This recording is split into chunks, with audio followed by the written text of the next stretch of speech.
Mhm. Mais moi, je ne me suis pas sentie malade une seule fois pendant la période de chimio. Fatiguée, oui, mais je n'ai senti aucune maladie en moi. Les gens me voyaient malade, mais figure-toi que moi, je ne me voyais pas malade en fait. Mhm. J'étais normale.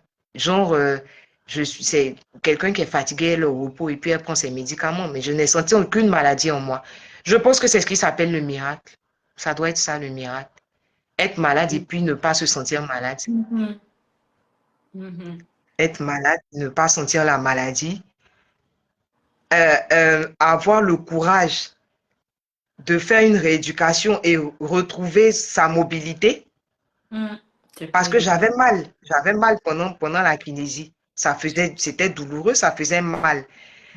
Mais moi, j'arrivais à faire les exercices, j'avais la volonté de marcher, de faire les exos. Moi-même, je sais pas d'où je trouvais cette force-là. Je Mhm. sais même jusqu'aujourd'hui, tu me demandes, je ne peux pas te donner la réponse. Je ne sais pas d'où me vient cette force-là. Je ne sais même pas. Je ne sais pas jusqu'aujourd'hui. Mais, je ne sais pas. J'ai voulu faire ce témoignage parce que dans mon état, j'ai oublié que j'étais malade et puis j'ai suivi le reste de ma chimio au CNRO, je crois, et si je ne me trompe pas, le centre d'Alassane Ouattara pour les malades du cancer là. Mhm. C'est là-bas que j'ai fait le reste de mes séances de chimio.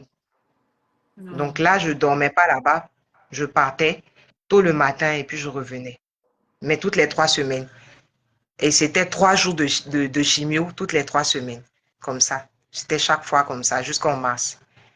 Mais en fait, ce qui m'a poussé à faire ce témoignage, c'est que j'ai vu, j'ai vu des malades comme moi. Moi-même, j'étais malade, j'étais paralysée, je souffrais.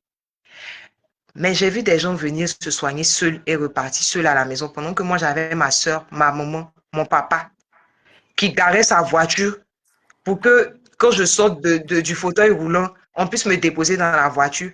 Mhm. Je voyais des gens carrément ramper, traîner pour marcher jusqu'à la sortie de l'hôpital pour aller trouver un taxi après une séance de chimio. Mhm. Ça me choquait. Je dis, mais j'ai oublié que je souffrais en fait. Mhm. Je dis, il faut que je fasse un témoignage pour que quand ces personnes-là vont me voir, elles aient envie de se battre pour s'en sortir, qu'elles retrouvent la foi. Au moins, Mhm. ça aurait été ma part sur terre, même si je ne peux pas les aider financièrement, mais au moins moralement. Parce Mhm. qu'il faut que je fasse un témoignage. Parce que même dans ta maladie, il y en a qui souffrent plus que toi. Exactement. Et c'est une maman qui m'a marqué, et puis j'ai eu en fait envie de faire ce témoignage. Je la voyais venir seule Mhm. et repartir seule. Et elle avait du mal à marcher. Et je me posais mille et une questions.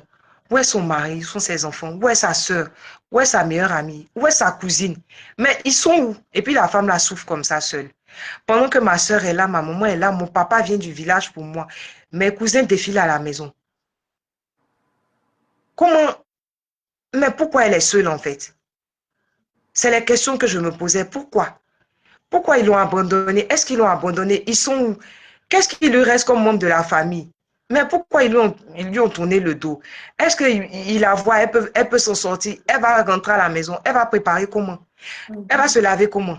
Quelqu'un Mhm. qui vient d'une chimio qui souffre comme ça.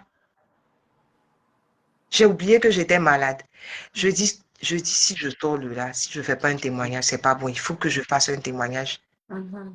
Il faut que je parle. Il faut que je témoigne. Je ne peux pas rester comme ça, c'est pas possible.